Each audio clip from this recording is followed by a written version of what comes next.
Chair would like to remind both the resource persons and the members to please wait to be acknowledged before you speak. Yes, ma'am. Yes, so Tinawag you mo mean, ako. yes, For what, ma'am? to respond.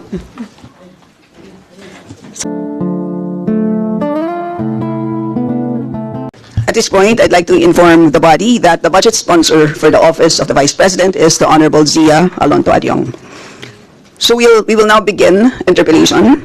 Pero bagong lahat, gusto ko lang sana ipaalala sa mga miyembro at sa ating kagalang-galang na bisita na ang tatalakayan natin ngayong araw ay ang budget ng Office of the Vice President at ang usaping paggastos ng opisina ng ating pangalawang Pangulo. So, also, considering that the reports, if you wish to propound questions on confidential funds and expenses, we request the members to be circumspect in disclosing information and details of operations that may affect national security, public order, and public safety. Right? And of course, the usual reminder that each of you would have only 5 minutes and that the responses of our resource persons would not be included in those. So, our first to interpolate would be from the minority. We have our Deputy Minority Leader, Franz Castro. Thank you. Madam Chair. Thank you, Madam Chair. Am I Chair. recognized? Yes. Yes. Yes. Yes, Madam Vice Yes. President. I would like to forgo the opportunity to defend the budget in a question and answer format. I will leave it up to the House to decide on the budget submitted. Madam Vice President, we have 17 members listed for interpellation, and as you know, you've been here many times for our budget briefing, that this is an important part of the budget briefing. The GAA, the General Appropriations Act, is arguably the most important piece of legislation every year, at kasama po ito ang pagtatanong at pakikinig po sa sagot po ninyo ay napaka-importante pong input sa aming pong trabaho. So, yun po, kami po ay, we will proceed to ask questions. Madam Chair, my answer for every question will be, I will forgo the opportunity to defend the budget of the Office of the Vice President through a question and answer. And I will leave it to the House to decide on the budget submitted. So, magsasayang tayo ng oras ito, paulit-ulit yung sagot. That is acceptable to us. Unless I hear any objection, that is acceptable to us. Okay. Because it is, I believe, karapatan din po ng bawat Pilipino na marinig po nila ang katanungan po ng 17 po na nakalista sa ngayon. Palagay ko, kung meron pong dadating dito, baka dumagdag po. Pero marami pong issues na hinaharap po tayo ngayon. Kayo po mismo, nakikinig po kami sa inyong speech po kanina, kahit na hindi po siya related po sa ating budget. Marami pong na-spark na mga tanong, kaya palagay ko, kaya nga sinabi ko kanina, ilimit natin ang mga tanong tungkol sa budget. So, yun po. So, kung kayo po ay binigyan po namin ng pagkakataon na i-share po ang insights, kami po ay magsasabi din po ng aming mga katanungan. So, with that, the Deputy Minority Leader, Madam Franz Chair. Castro, may now proceed. With all due respect, I will not Madam Chair. repeat my question every time, my answer every time there is a question. May I seek permission that every time there is a question, that is my answer. Madam Chair, I will call you and you can do as you please, Madam Chair. But I will recognize you. Okay. And then, Madam Chair, may I be given the opportunity to explain why I will not and I will forgo the opportunity to defend the budget in a question and answer in the committee and leave it to the House of Representatives to decide on the budget submitted. Madam Chair, Madam point of Chair. order. Kasi po, tapos na ang presentation time kanina, so that was the opportunity for the resource person para magsalita. So now we have formally entered the interpellation period. So mas mainam po na pakinggan na ng Vice Presidente ang tanong na ating mga House members. Tama po. So, the Chair agrees with the Honorable Chair. Manuel. Excuse me, We will Madam Chair. proceed with the question and Excuse me, Madam Chair. Wait or order. please wait to be recognized, sir. So, we will proceed That's my at this point of point. order, Madam Chair. And what is your point of order? May we know the rule on which your point of order is based? The Honorable Bautista, may we know the rule on which your point of order is based? Because the Vice President already manifested that Kindly, sir, present the rule so we can rule accordingly. What is the rule on which your point of order? What is the point of order first and the rule on which this is what's the based? point of order also of Congressman Raul? If you will question Yes. me, my point of order, you have also to question the point of order of Congressman Raul. So we will make the Honorable Manuel repeat his point of order and the rule, because this is clear based on the rules that we approved during our first hearing relating to the budget. So please repeat that. Madam Chair, ang point of order natin ay bata yun sa paano ang rules of procedure natin sa Committee on Appropriations na after mag-present ng ating mga resource persons, they are given time, kung may slide sila, may video sila, may speech sila, nasa kanila po yun. And after that, ay magpo-proceed sa questions ng ating mga mambabatas. So yun po yung established rules natin sa Committee on Appropriations na supposedly ay alam din ng lahat ng mga members natin. So kung iniiba natin yung format, yan ay pagbabali dun sa established rules ng committee, Madam Chair. Yes, and Madam Chair. So, excuse me, Madam Vice President, there's a point of order that was raised, so we have to first rule on that. So there's a procedure that we have to follow. Yes, Madam, may I just say that this is not part of the presentation? This is an explanation of my answer. no, but there is a Diba? point of order which we will have to first decide upon. Pasensya na po. So what? So there's. So are you objecting to the ruling of the chair, the Honorable Bautista? So we. So yeah. So we have taken note of the point of order, which we have accepted, and at this point, the chair rules that we shall proceed. So the Honorable Franz Castro may now proceed with her interpellation. You have the floor, ma'am. So, Madam Chair, siguro first observation, no, yung on the budget for the 2024, yung Vice President na nagsabi, Madam Chair, na slow and low utilization. So nakita naman natin doon sa presentation. So yung utilization ay napakababa. Pero syempre comment ko lang, no, mas mabilis siya sa confidential funds. 100% in 11 days. Madam Chair. So, Madam Chair, so according to the utilization of the confidential and intelligence funds submitted by the COA to us, no, so we have here surveillance and monitoring. Sabihin ko lang, Madam Chair, no, yung purchase of information out of 125 million confidential funds in 2022, purchase of information 14 million, payment of reward 10 million, rental and other incidental expenses relative to the maintenance of safe houses 16 million, purchase of supplies 35 million, provision of medical and food aid 40 million, payment of incentives or traveling relative to confidential operations is 10 million. So a total of 125 million conducted surveillance in 132 areas in 11 days. So 100% utilization. Madam Chair, I have also here a report about the notice of disallowance. According to the notice of disallowance, the COA disallowed 73,287,000 out of 125 million confidential funds used by the OVP in 2022. So this is 58.63% of the 125 million. So can you confirm, the Vice President? Madam Vice President.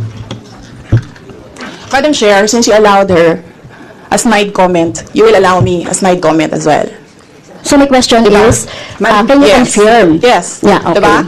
Okay. Yes, Madam Chair. So May I, before you proceed, may I remind both our guests and our resource You should have persons reminded her to when she said the refrain line, diba? I called your attention, Madam Chair. You did not recognize me. So, ngayon, sasabihin ko na, if you allowed her that, you allowed me a snide comment as well.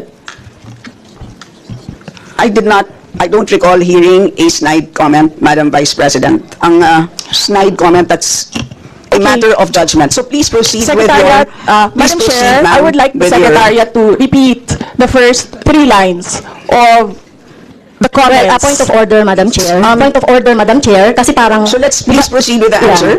Point of order, Madam Chair, kasi parang siya yung nagpe-preside eh. Yes, May that's ganun right. talaga ang buhay, ma'am. Kasi inuutusan Madam mo Vice yung President. secretariat natin sa Committee on Ganyan Appropriation. talaga. Yes, Alam mo, some ano, order, diba? please. Yes, Okay, thank you, Madam Vice Chair. President, please proceed with the response. There's a question. Please proceed with the response. Madam Chair, I do not understand bakit a person convicted of child abuse is still sitting in a seat Point of of the order, House of Madam Chair, ito yung sinasabi Representatives. natin na dinadivert ang usapan sa ating budget hearing. Kung nagawa po niya yan sa Senado, Madam Chair, dapat hindi natin yan pahintulutan dito sa Kamara. You allowed her as my comment and then you will not allow me Please wait as to be my recognized. comment? Excuse me, our members and our guests. I warned you. Please wait Don't to go be into this rabbit acknowledged. hole. Please wait to be acknowledged before you speak. Okay, so at this point, Honorable Manuel. Yes, Madam Chair. Again, it's another point of order kasi kapag may mga deliberation tayo, we should stick to the topic. Hindi pwede, Madam Chair, na dinadivert natin yung usapan para hindi natin sagutin yung tanong ng mga mambabatas natin. This is actually the best opportunity, formal proceedings, nakikita po ng publiko para malaman anong sagot ng Vice Presidente. So hindi po natin napapayagan ang ganong mga argumento na hindi naman tumutumbok dun sa topic natin. So, Madam Madam Vice Chair, President, there's I a will make this question. easy So for you. Please make Sige, ma'am. your responses direct to the point. Sige, ma'am. I will make this easy for you. What rules are we using for this budget hearing? We have our rules. Yes, ma'am. Adopted by the Committee on Appropriations. Right, okay. We searched for that rule. So, we only found the general rules. So, we have a copy of the rules for the budget hearings. Well, as far as I'm concerned, mas importante ang rules para sa amin. Kayo po, ang kailangan nyo lang marinig is yung acknowledgement for you to begin to speak. Yun lang po ang pinaka-importante para sa guests. Sa totoo lang po. Yes, ma'am. So, ang pinaka-importante, yes, you may proceed. At saka po, yung adjournment. Yun lang po. Yung termination po. Yun ang pinaka-importante lang po. For the rules, yun ang ay importante para sa members. But we may provide the copy to you. Yes, ma'am. So, please proceed and answer the May we question. request a copy? Yes, yes, absolutely. But Yes. please, there is a question, and do you want us to repeat the question? And we will not penalize you on the time. I don't, You can repeat the facts from the notice of disallowance. I don't need a the repeat of Honorable the Franz. question. Yes, Honorable Franz Castro, you may repeat your question on the notice of disallowance, I believe. Yeah, tama, Madam Chair. So according to COA, the notice of disallowance is amounted to 73,287,000 out of 125. At ito po, Madam Chair, yung mga breakdown ng mga disallowed na mga na mga purchases. So reward payment of 10 million, payment of rewards, various goods, 34.857 million, payment of rewards, medicines, 24.93 million, tables, chairs, desks, computer and printers, 3.5 million. So ang question, Madam Chair, so yung letter A, B, and C, so nakita naman natin nandoon yung sa joint circular. How about yung ito, how about yung mga tables, chairs, desktop, computer na umabot po ito sa 3.5 million? So, pwede bang maipaliwanag kung bakit ito pinurchase, Madam Chair? Madam Vice President. Madam Chair, I still request for the rules of the budget hearings. Okay, President. gusto mo sagutin ko, ma'am. Yes, Madam. This is a hearing of the budget of 2025. Nasaan dito ang confidential funds? Yung tanong niya, Madam confidential Chair. funds. Nasaan dito? Honorable Madam Chair, Franz, you may ito proceed. yung continuing, continuing questions pa natin noong 2024, during the last budgets. Hindi na ipaliwanag itong 125 million na alam naman natin na wala ito sa budget ng 2022. So, ito, Madam Chair, sa rule naman natin, lahat dito tinatanong no?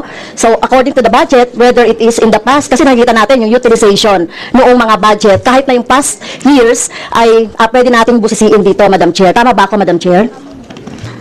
I will agree with you, the Honorable Franz Castro. You may proceed, Yes, Madam ma'am. Vice Yun President. yung sagot ko, ma'am. Nasaan ang topic natin dito at ang pinasubmit ninyo sa amin is the budget proposal of 2025. Where in the budget proposal of 2025 is the item confidential funds. Sa in aid of legislation nga ninyo, nakalagay nga doon sa rules ninyo, diba? The discussion should be germane to the topic. The topic is a 2025 budget proposal. Now tell me, Madam Where Vice is President, the Honorable Franz confidential Castro funds? has already provided a sufficient explanation for why she asked the question. So please proceed with your answer. Madam Chair, It's a very why are simple we discussing question. the budget of 2023 and 2024? Honorable Franz Castro. So, kung ayaw niya sagutin, Madam Chair, so let me go through na lang with my question, kasi related naman ito. Remember, Madam Chair, question natin ito noong last year, At yung 125 million na ito ay hindi ito maipaliwanag, no? Dahil nga confidential no? Nagtago sa word na confidential. At ngayon, kailangan nating maipaliwanag at it is in the interest of the people. Yung 125 million na ito, Madam Chair, kailangan ito na mabusisi at kailangan ito maipaliwanag ng OVP. Kaya hindi tayo pwedeng questionin ng mga rules, questionin ng mga topic, etc. Dahil related din naman talaga ito sa budget, Madam Chair. Madam Chair. Yes, you may proceed. I request that the chairperson of the Finance Committee preside over this hearing. Madam Vice President, with due respect, you are not allowed to do that, Madam Vice President. You are not allowed to introduce any motion. You are a research person in this hearing, Madam Vice I did not move, President. ma'am. I requested, same as vein- your research person, I requested So the your request is chairperson of the denied, committee. Madam Vice President. Just please answer the question. The issue on confidential funds falls squarely within our discussion of your 2025 budget. Narinig mo yung sinabi niya, ma'am? Narinig So mo please proceed. nakikinig ka sa kanya kanina? Absolutely. Walang rules dito. Please proceed and answer the question. It's a very simple question. Di ba? Please explain the specific spending on those items that she enumerated, amounting to a total of, Honorable Franz, do you want to Amounting repeat to a that? total of 73.287 million.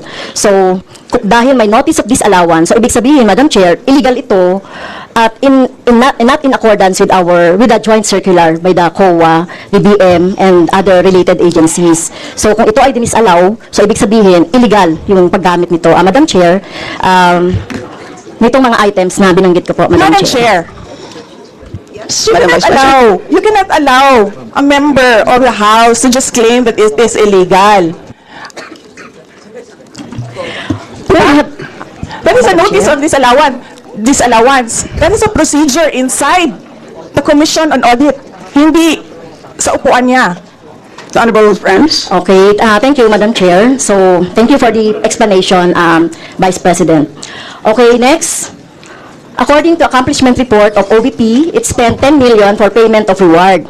So, Madam Chair, in 11 days, ilang tao kaya at magkano kada tao ang reward?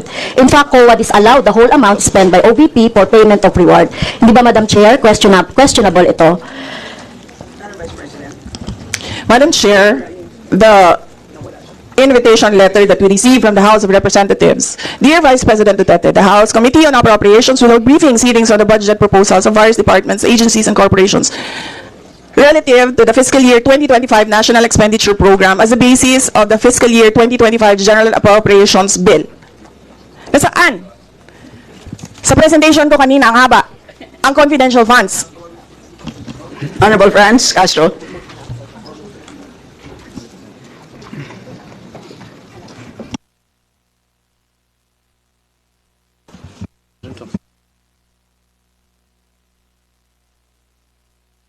Can we request our technical people to fix the mic?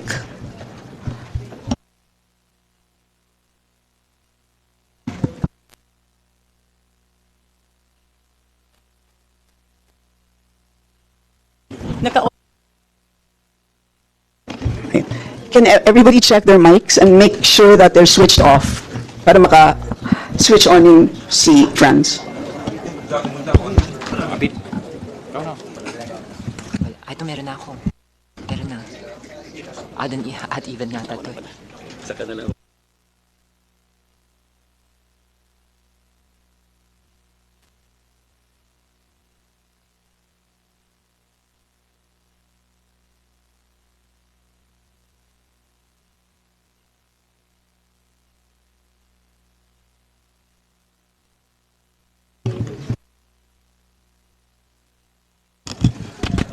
Madam Chair, point of order lang ulit, Madam Chair. Kasi kailangan lang nating ma-establish. I would assume hindi naman po pinanganak kahapon ng ating resource person. Practice po natin sa Madam House. Chair, na this is bago my po- remark. Na para po tayo ay makapagtalakay ng budget na pinopropose para sa susunod na fiscal year, chine-check natin paano din gumagastos yung mga ahensya even in the current year and in the past year. Also, Madam Chair, Section 162, Rulings as Precedents, rulings on questions raised by members shall form part of of the parliamentary practice of the House. At practice po natin since time immemorial na hindi lang po ang proposed budget yung tinatalakay. Kasi yung performance ay dapat bahagi din ng discussion. Yun lang, Madam Chair. Noted. Honorable friends, could you kindly check if your mic works? Okay, thank you, Madam Chair. So yun po, no, yung sinasabi natin kanina, yung payment ng reward, the resource person can answer this. Questionable, tingin ko ay questionable ito. Okay? So, next, according to the accomplishment report, isa sa pinaggamitan ng OVP ng confidential funds ay yung provision of medical and food aid. This is not allowed under the Joint Circular number 2015-01 dahil kailan pa naging confidential fund ang pagbibigay ng ayuda. Or, kung ito naman ay ginamit sa mga ginamit na tao, informant, in 11 days. So, paano kaya ginamit itong 40 million na ito, no, para sa medical and food aid in 11 days, Madam Chair? So yun yung tanong ko. Kung dito ginamit doon sa mga aids, medical aid or food aid, pero paano kaya, Madam Chair, ginamit itong 40 million na ito as a medical and food aid ng ilang tao in 11 days? So, yun po yung tanong natin, Madam Chair. Madam Vice President. Madam Chair, the subject of this hearing is the OVP 2025 budget proposal. We do not have an item of confidential funds in the OVP budget proposal. Honorable friends. So, may I continue, Madam Chair? Isa sa bumubukol na confidential fund ng OBP noong 2022 ay nasabi ko na, Madam Chair, yung medical and food aid at saka yung mga purchase of supplies. According to the accomplishment report, the OBP spent 40 million for medical and food aid in 11 days. So, ang ibig sabihin nito, Madam Chair, konting math, pumapatak na 3.64 million kada araw ang gastos, no, para sa food and medical aid. So, hindi natin maintindihan, Madam Chair, paano ito ginastos in 11 days, no? It's 3.64 million kada araw dito sa item na ito. Madam Vice Do you want to President. comment? Madam Vice President. I did not call you, ma'am. It was Representative Arroyo who called you. The chair would like to remind both the resource persons and the members to please wait to be acknowledged before you speak. Yes, ma'am. Yes, so Tinawag you mo mean, ako. yes, For what, ma'am? to respond. So, any comment, Madam Chair, dun sa sinabi natin based dun sa accomplishment report? So, kung gagamitan natin ng konting math, 3.64 million kada araw ang gastos para sa medical and food for 11 days. For how many people ba ito? Madam Chair, the topic and the invitation of the House of Representatives to the Office of the Vice President for this hearing is the 2025 budget proposal. There is no confidential funds in the 2025 budget proposal. For the information of the body, the letter that we sent, our Madam Vice President, reads as follows. In the second paragraph, we noted the following topics to be discussed. Item number 3 is comparative budget allocation and utilization rate from fiscal year 2019 to 2023. That's item number 3. So I can provide you copies of the letter. So clearly, confidential funds spent in 2022 falls squarely within that. So yes, Honorable Francie, may proceed. Yes, Madam Chair. So, mukhang hindi na tayo sasagutin ng hindi na ako sasagutin ng ating Vice President. So, sa bawat sagot kasi na ganyan ng ating Vice President, for the record, since ayaw magpaliwanag ang BP, so ibig sabihin nito, yung paggastos ng 125 million ay na pera ng taong bayan ay hindi maipaliwanag. So, yun lang, Madam Chair, kaya hinihiling natin sa Vice President o OVP na kailangan na maipaliwanag itong mga sinasabing item dito. Anyway, Madam Chair, sa kanila naman nanggaling, no, yung utilization of confidential and intelligence fund. And of course, ito lang naman ang hawak ko din dito, yung notice of disallowance. Kaya gusto talaga nating maintindihan, Madam Chair, kung ang notice of disallowance ay, so syempre, papaliwanag pa nila yan, kung paano, di ba? So, kailangan malaman din ng taong bayan na sila yung nagbibigay ng pondo para sa operations ng OVP at lahat ng mga agency. At kailangan yung maipaliwanag. So, hindi pwede yung ganyan na yung tactics na ganyan, na parang parang sorry for the pusit, na kapag nasusukol na ang pusit ay nagaano ng maitim na tinta. So, ayaw natin ng ganun, Madam Chair, kasi yung atin namang pinag-uusapan dito ay budget. No? So, wag naman mag-ugaling pusit ang Office of the Vice President. Madam Chair, may I? May I point of information only, Madam Chair? May I? Madam Chair, No, sorry, wait, before you, before we proceed to the next person on the list, I believe that our former President, Gloria Macapagal-Arroyo, would like to interject.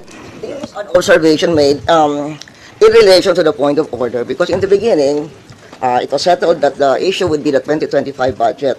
And in all our hearings, to what I recall, when we want to question something about performance, we question the 2024 budget, not the 2023 budget. What is being questioned now is the 2023 budget, which was discussed very extensively last year, and that is the reason why the House removed the confidential funds. So that issue has already been, to my mind, for purposes of the budget hearing, laid to rest. So that's my observation, Madam Chair. We know that, Madam former President, but of course we know that yung pong pondo ng 2023 ay of course pwede pa rin maging continuing appropriation hanggang 2024. So in the same way, 2022 pwede maging continuing pa rin 2023. At alam din po natin, last year pinagdipatihan po natin ng matindi itong 2022 confidential funds, and in fact, we left a homework for the COA. Sinabi natin sa kanila na kailangan nilang tapusin ang audit by November, I believe mid-November of last year. And since then, hindi na natin alam kung ano nangyari. So that's the reason for why tinatalakay natin ito. And it's a big amount of money. I believe we owe it to the people to understand what happened. Of course, tinanggal na natin noong 2024. Gusto natin malaman, tama ba yung ginawa natin? Kasi baka naman nagkamali tayo. So I think it's worth assessing what we did in 2024 in order to know what to do in 2025. So with that, let's proceed with our next Madam Chair, interpreter. may I? Is this just a point of order? Not a point of order, but We will I'm only, just you may want wish to to say a be, rejoinder of what you may wish to be, unless it's a point of order, you may wish to be listed. I can put you here, sir. parliamentary inquiry, Madam Chair. Yes, you may Parliamentary inquiry. proceed. May I ask if the resource person is required to answer a question that is related to a commission on audit notice of disallowance when she already said she's not going to answer. Also, the notice of disallowance is addressed to the office of the Vice President. And just to make it clear, a notice of disallowance is not a judgment. It is a request. It is an order from the Commission on Audit for the particular office to explain what are the particulars. At saka hindi na yan legislation side. That is already on the accountability side in the budget cycle. So, my parliamentary inquiry, Madam Chair, is that nagsabi na nga siya na hindi siya sasagot, and it is related to the COA notice of disallowance. And, just to add, sinabi na rin ni former President, it was thoroughly discussed in the previous year. In fact, tinanggal sa budget ng 2024 yung confidential fund. And we know that there's a pending case on that also. To discuss that further might somehow prejudice or be biased whatsoever. So, yun lang po, Madam Chair. All right, salamat. On your inquiry, the only requirement is to provide a direct response on the question. Meaning to say, a response that is directly related to the question. Meaning to say, kung may question at ayaw niyo pong sagutin nyo ng diretsahan na hindi po ako sasagot dun sa tanong. Ang problema po kasi, ang response ay naging hindi related dun sa tanong. Halimbawa, may tanong, ang sagot ay paglalarawan doon sa nagtanong. So, hindi naman yon klaro na hindi yon directly related dun sa tanong. Kaya, yun po, I think it's a reasonable ask. If there's a question, you may or may not answer. You're not compelled. But you just please say, I do not wish to answer. That's it. At least we know it's a direct response. And with that, we move to the next Madam Chair. person on the list. Madam Chair. Madam Chair. Hindi na po tayo matatapos. Yan ang sinabi ko sa iyo kanina. Ayaw mo maniwala sa akin eh. Aabot talaga tayo ng bukas dito. Diba? Madam Chair. Is this an inquiry regarding... What he said. Yes, and Yes, please, I ma'am. remind also our Yes, ma'am. resource persons to please act in a respectful manner. Pasensya na po, hindi po kasama sa poder ninyo ang pagpa-fire ng presiding officer ng hearing na to. So yes, you may So proceed if po. you allow members of the House of Representatives lines like what you just said, like pusit, bakit mo ako kinukrucify for saying a fact that somebody is convicted of child abuse sitting in the chair? Pusit, and then I cannot fire the presiding chair. So bakit? Yes, we Bakit napaka one-sided nito, ma'am? noted po. Dahil ba madami kayo dyan sa kabila, nag-iisa ako dito? We note all your comments, ma'am, and let us now proceed. Thank you, ma'am. Thank you, ma'am. Madam Chair, point of order. Yes, the Honorable Benyabante. I just came in and I hear this. We're not talking about the budget, we're accusing each other here. I'd like to find out from the resource speaker if this is the kind of hearing that we're going to have. Sir, I am not the presiding officer of this hearing. I know, Yes, sir. but the thing is, you're asking questions, Madam Chair. The resource Diba? speaker does not have any right to ask questions. Or do you have? Where is that? Madam Vice In your President, rules that Madam Vice a resource President, this person is a cannot budget hearing. request for clarification? Some order, please. Some order, please. Yes, Honorable Benyabante, may proceed. I'm just asking a question to our resource speaker, you know, because she's asking a question and she's accusing some of the members of this committee. I just would like to find out if we are the ones that have the right to ask questions and her right is to answer the questions of the committee. Okay, so we Yun lang got- po sa akin yung point of order, Madam Chair. Yes. I think you understand me, Salas. Madam Vice President, am I right? No, sir. I'm gonna ask the chair to ask you to clarify what are my So, accusations. yeah, please wait to be recognized, ma'am. Pasensya na po. So again, I'd like to remind our resource persons that you are here, you're invited to answer 2%, and you've done that. Thank you very much. And at this point in time, you're here to respond to the questions.